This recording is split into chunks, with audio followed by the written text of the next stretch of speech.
बोल रही हो? हाँ, मैंने देखा कि राहुल ने तुझे गुस्से से पकड़ा हुआ है और तुम घुटनों पे बैठी है। क्या? फिर? तभी मेघा एकदम से पीछे मुड़कर देखती है। राहुल, राहुल, राहुल! मेघा दर्द से कराहते हुए उठती और इधर उधर देखने लगती है और जोर जोर से राहुल को बुलाने लगती है और बुलाते हुए रो पड़ती है। राहुल! राहुल! क्या कर रही है? वो तुझे मारने की कोशिश कर रहा था और तू उसे बुला रही है। क्या बोल रहे हो आप? मुझे मारने की कोशिश तो वो औरत कर रही थी। अरे कौन सी औरत? मेरी माँ। क्या? मेघा बेचैन हो इधर उधर राहुल को ढूंढने लगती है और अवनी भी इधर उधर नजर घुमाकर देखती है। ये जगह कौन सी है? राहुल कहाँ गया?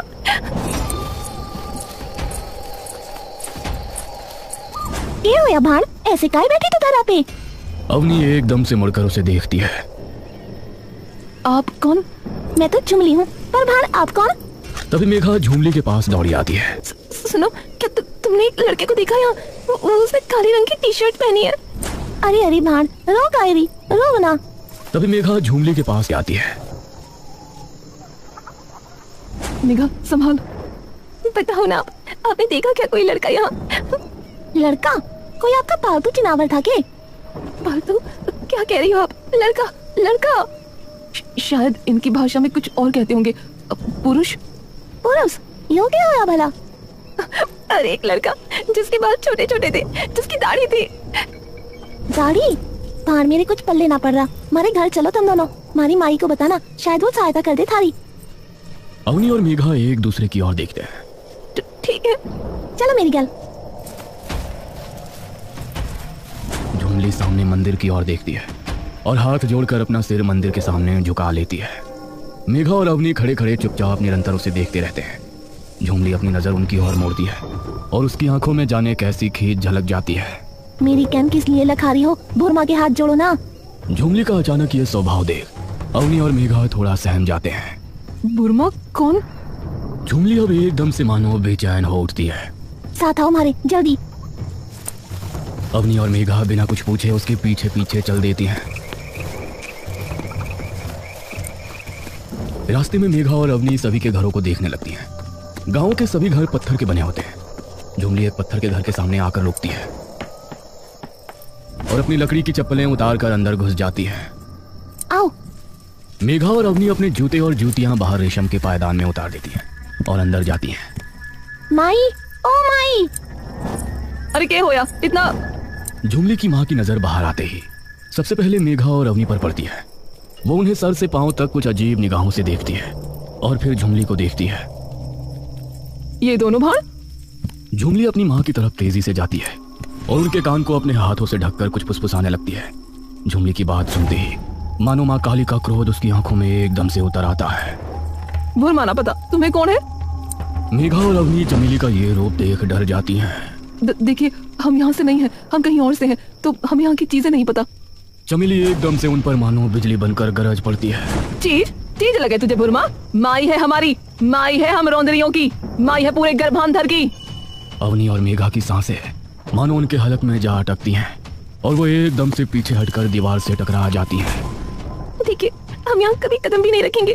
बस हमें ये बता दो कि आपने किसी लड़के को यहाँ देखा है क्या? किसे?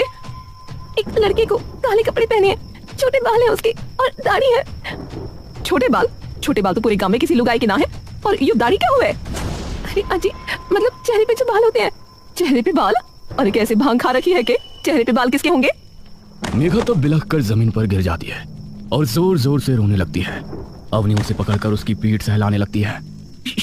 बस बस मेघा, कोई नहीं, ढूंढ लेंगे हम, आई प्रॉमिस यू। चमेली डरते हुए आती है और मेघा के सामने बैठ जाती है। अरे अरे भान, रो कायरी, रोना रोना, वो तो मुझे गुस्सा यूं ही आता रहे। ये गांव कौन सा है? अरे तू इस गांव में आई, तुझे नाम भी ना पता हमारी बुरमा के गांव का? देखिए, मैं आपसे हाथ जोड़ के माफी मांगती हूँ, पर हमें नहीं पता बुरमा कौन है। अरे पर ऐसा कैसे हो सके कि बुरमा को कोई ना जानत, जिसने यो सब बनाया? क्या बनवाया? यो पूरा गांव। अरे पर वही तो मैं कह रही हूँ कि हम यहाँ से नहीं है। चमेली और झुमली की आंखों में तभी ना जाने कैसा डर कौंध जाता है। चमेली डर के मारे एकदम से पीछे खिसक जाती है और झुमली भी भागकर अपनी माँ से चिपक जाती है। अवनी और मेघा उनकी खौफ से कांपती हुई सूरत देखकर अचंभे में पड़ जाते हैं। क्या हुआ? चमेली झुमली का मुंह अपनी छाती से एकदम जोर से चिपका लेती है। हम लोग जंगल पार से आए हो के? अवनी और मेघा एक दूसरे को बड़ी विचलित मनस्थिति से देखते हैं। हम अलवर से हैं माँ जी, और हमसे डरिए मत, हम कुछ नहीं कहेंगे। हम बस हमारे दोस्त को ढूंढना चाहते हैं, वो कहीं गुम हो गया है। तो हम जंगल पार से ना आए? देखिए, हमें नहीं पता आप कौन से जंगल पार की बात कर रही हैं। चमेली तभी फटाफट से मेघा और अवनी के एकदम करीब आ जाती है। मेघा और अवनी डर के मारे एकदम से पीछे हो जाते हैं। अरे जंगल पार, जहाँ दानव और राक्षस रह गए। क्या? हाँ भाण, मारी बुरमा के गर्भ ग्रंथ में लिखा है कि गर्भांधर की कोई भी लुगाई जो गांव से बाहर जावेगी उसे वो राक्षस जिंदा निकल जावेगा। तो इसीलिए पूछ रही थी। अवनी और मेघा एक दूसरे की ओर देखने लगते हैं। अवनी एकदम से चमेली की ओर देखती है। नहीं नहीं, आप गलत समझ रही हैं। हम जंगल के बाहर से नहीं है, हम असल में जंगल में ही रहते थे। तो हमारे कबीले का एक इंसान गायब हो गया है, बस उसी को ढूंढ रहे हैं। अच्छा, अरे जुमली डर है ना, आजा। जुमली आकर उन दोनों के पास बैठ जाती है। माफ कीजिएगा, आपके घर पर कुछ खाने को है क्या? हमें बहुत भूख लगी है। अरे अरे माफ करना भाण, डर के चक्कर में सब भूल गए। जुमली गेला, भारी भाणा खातिर कुछ खाए का इंतजाम कर ले। भाण, जो खाना है जुमली को बता दो, वो ले आएगी जंगल से पकड़ के। तुम लाओगी जंगल से पकड़ के? लो, ये तो आम बात है, भारी माई ने तो अकेले शेर तक से टक्कर ली है। अवनी और मेघा भौचक्के होकर जुमली की ओर देखने लगते हैं। चलो मैं थारे लिए रोटी ले आऊं। ठीक है, आप लोग इतने बनाओ, हम थोड़ा बाहर घूम लेते हैं। हमने गाँव भी नहीं देखा ये कभी। चखो चखो, घूम ले आओ। अवनी मेघा का हाथ पकड़कर तभी बाहर निकल जाती है और उनके घर से कुछ दूर जाकर बाहर एक कोने में खड़ी हो जाती है। अवनी, ये क्या है? ये कौन सी जगह है? इसका कभी नाम तक नहीं सुना हमने। और आपने झूठ क्यों बोला उनसे कि हम जंगल से हैं? अगर मैं ये बता देती कि हम जंगल के बाहर से आए हैं तो वो पता नहीं क्या करते। देखा नहीं तुमने, डर के एकदम से कैसे हम दोनों से दूर भाग गए थे वो दोनों। पर अब राहुल को कैसे ढूंढे? अवनी मेघा के कंधे थामती है। मैं लेके आई थी यहाँ और मैं ही लेकर जाऊंगी, चिंता मत कर। अभी हमें हिम्मत और दिमाग से काम लेना पड़ेगा। पर हमें तो ये भी नहीं पता कि हम हैं कहाँ। तेरे पास तेरा वॉकी है अभी? नहीं, वो तो जब मैं भागी तभी मेरे हाथ से गिर गया। मेरा भी। अरे यार, पर आप ये क्यों कह रही थी कि राहुल ने मुझे पकड़ा हुआ था? मैंने सच में देखा था कि तू घुटनों पर बैठी है और उसने तुझे गुस्से में पकड़ा है। उसने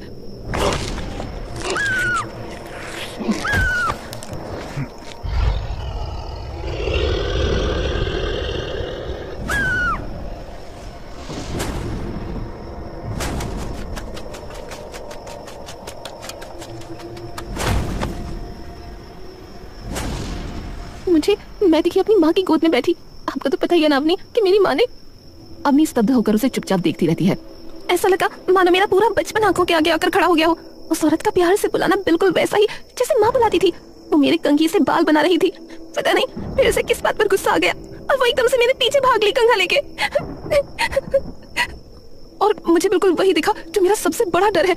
ऐसा लगा कि तू और राहुल नहीं बल्कि मेरे माँ बाप खड़े हो। मेघा अवनी की तरफ देखती है। तो हम दोनों को वही दिखा जो हमारा सबसे बड़ा डर था। इस गांव से निकलने के लिए पहले इस गांव के बारे में पता लगाना पड़ेगा और उसके लिए बस एक ही रास्ता है। तभी अचानक उन दोनों को राहुल की आवाज सुनाई देती है। मेघा, मेघा बचाओ। मेघा अचानक पागलों की तरह इधर उधर देखने लगती है। राहुल, राहुल, राहुल, कहाँ हो तुम? राहुल, राहुल। मेघा, जान। मेघा राहुल की आवाज सुनकर मानो अपनी सारी चेतना भूल उसकी आवाज के पीछे एक बेसमझ बच्चे की तरह दौड़ने लगती है। मेघा, मेघा, मेघा रुकना, मेघा। अवनी भी मेघा के दुलार में अपना हर तर्क भूल उसके पीछे पीछे दौड़ने लगती है। मेघा हाँफती हाँफती गर्भाधर के मंदिर पर एक बार फिर से पहुंच जाती है। दोनों वो मंदिर देखते ही एकदम स्तब्ध पड़ जाती है। अब वहां सिर्फ सन्नाटा छाया होता है। दोनों चुपचाप खड़ी उस मंदिर की ओर एक टक देखती रहती हैं। ये तो वही मंदिर फिर से। आओ, करीब आओ। अपनी गर्दन पर महसूस होती उस औरत की सांसों की गर्माहट से मेघा और अवनी की मानो सांसें थम जाती हैं। वे दोनों पुतला बनी चुपचाप वहीं खड़ी रहती हैं। नहीं हो इसीलिए मर्द नाम इस गांव में लियो तूने। पर आखिरी बार कहूँ, ये नाम इस गांव में आज के बाद मत लीजिए। नाते मौते प्रेम हो जाएगा, ध्यान रखना। इब से यही थारी दुनिया है, यहाँ से निकलने की सोची तो। अभी एकदम से गांव के हर घर की लालटेन अपने आप जगमगा उठती है। मेघा और अवनी का शरीर से लेकर रूह तक का हर कतरा कांप रहा होता है। दोनों कुछ देर के लिए वहीं खड़ी रहती हैं और बिना एक शब्द कहे वापस झुमली के घर लौट आती है।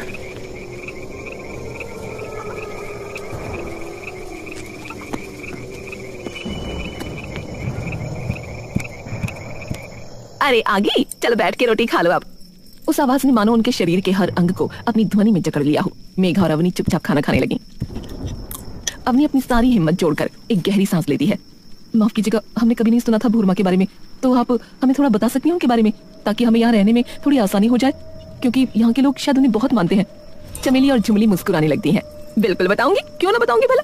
हमारी भूरमा देवी है देवी। हम रौद्रियों की शुरुआत उन्हीं से हुई है। हमारे सबसे पहले पीढ़ी वही पीढ़ी थी। कई बरस पुरानी बात हैगी। एक बार हमारी भूरमा को एक राज्य के कई सारे दानवों और राक्षसों ने पकड़ लिया और कई महीनों तक उनके ऊपर खूब जुल्म ढाया। ऐसा कि कोई अगर लुगाई होती ना तो कुछ ही दिनों में मर जाती, पर हमारी भूरमा तो देवी का रूप थी, तो वहाँ से निकलकर भाग गई और उसी के कुछ दिनों बाद उन्होंने अपनी कोख से एक छोरी को जन्मा और वहीं से शुरू हुई रौद्रियों की गर्भांधर की कहानी। पीढ़ी बढ़ती गई और धीरे धीरे जो गाँव बना गर्भांधर। तुझे पता है क्यों गाँव का नाम गर्भांधर क्यों है? क्यों? क्योंकि ये गाँव हमारी भूरमा के गर्भ के अंदर है। भूरमा तंत्र विद्या और प्रेत विद्या की बहुत बड़ी विद्वान थी। जब वो उन राक्षसों के चंगुल से निकलकर भागी तो जितने भी लोगों ने उन पर जुल्म किए थे भूरमा ने उन सबको शापित कर दिया। जब भी किसी राक्षस ने उन्हें हाथ भी लगाया उन्होंने उसे तभी अपने गर्भ शाप से शापित कर दिया और जब वो बाहर निकली तो उन्होंने श्राप के अनुष्ठान को पूरा कर दिया। तो उस श्राप से हुआ क्या? चमेली नीचे देखती है और एक अंधकार भरी हंसी हंसती है।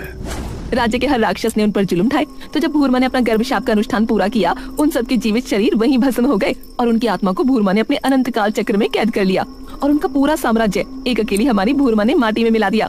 उन्होंने वरदान दिया कि अगर कोई भी राक्षस किसी भी रौद्री के पास आने की कोशिश करेगा तो भूरमा उसकी आत्मा को भी अपने चक्रव्यूह में कैद कर लेगी। अवनी और मेघा ये सुनकर निशब्द रह जाती हैं।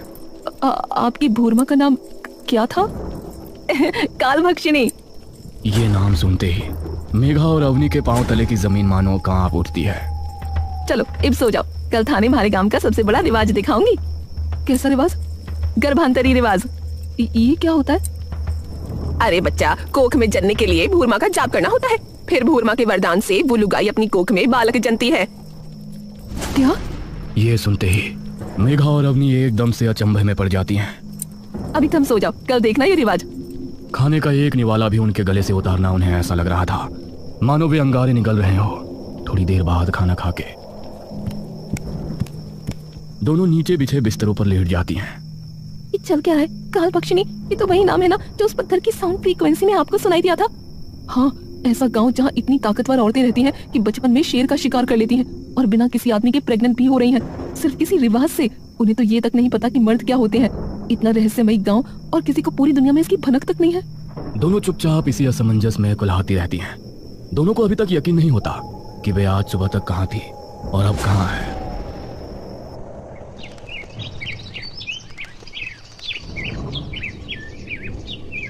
ए छोरी, उठो, चलो तुमने दिखा के लाऊं।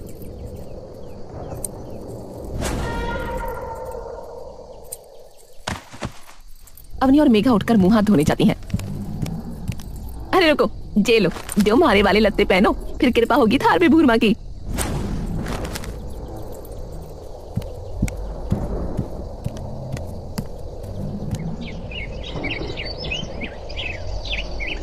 दोनों बिना कोई सवाल किए वो कपड़े पहनकर आ जाती हैं और उसके साथ मंदिर चली जाती है।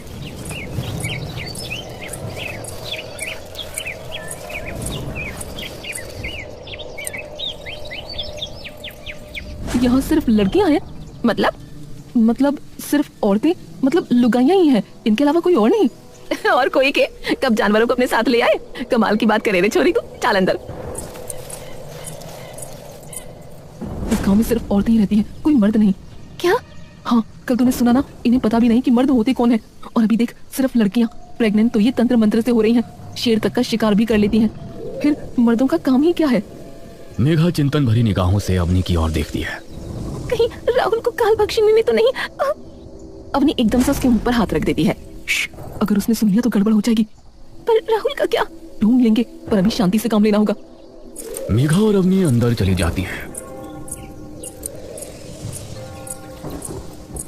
और जैसे ही वे कालभक्षिणी की मूर्ति को देखती हैं उनके हाथ पांव मानो वहीं जम जाते हैं।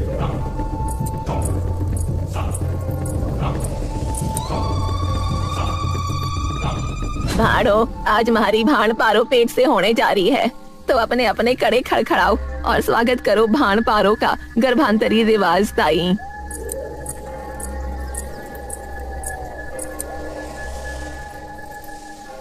गंभीरा भविष्यति रात्रिः लीना हसिः वर्ण संयुतयः जीवन चक्रम प्रवर्तते काल भक्षणियाः पुनर्जन्माय। अवनी उस गीत के बोल सुनते ही चौंक कर मेघा की ओर देखती है। ये तो वही श्लोक है जो। हाँ पर ये पूरा है। अवनी चमेली के कान के पास जाकर उससे इसके बारे में पूछने लगती है। इसने ऐसे मुंह क्यों खोला है? अभी पता लग जाएगा। तभी उन्हें दिखता है कि काल भक्षिणी के हाथ से रिसकर पानी बाहर आ रहा है और वो औरत उस पानी को धीरे धीरे पीते जा रही है। अरे डर ना, यो तो भुरमा का आशीर्वाद मिल गया तुझे। माँ जी क्या मैं वो गर्भ पुराण पढ़ सकती हूँ? अरे बिल्कुल मेरी लाडली, क्यों ना पढ़ सकती। इस गांव की तो हर लुगाई ने पढ़ रखी, तो तू भी पढ़। अवनी चुपचाप जाकर वो कुरान पढ़ने लगती है। वहीं दूसरी ओर मेघा अपने पांव पोंछकर अवनी का इंतजार बाहर करने लगती है। अवनी थोड़ी देर में बाहर आती है और चुपचाप बिना कुछ कहे घर चली जाती है। मेघा पूरे रास्ते उसे बस देखती जाती है। मेघा समझ जाती है कि जरूर अवनी ने उस पुराण में कुछ ऐसा पढ़ा है जिसकी वजह से वो गहरी सोच में चली गई है। थोड़ी देर में दोनों घर पहुंचते हैं।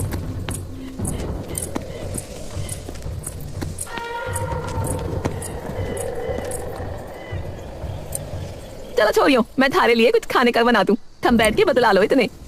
चमेली और झुमली अंदर चले जाते हैं। क्या हुआ? अवनी मेघा की ओर त्रास भरी आंखों से देखती है।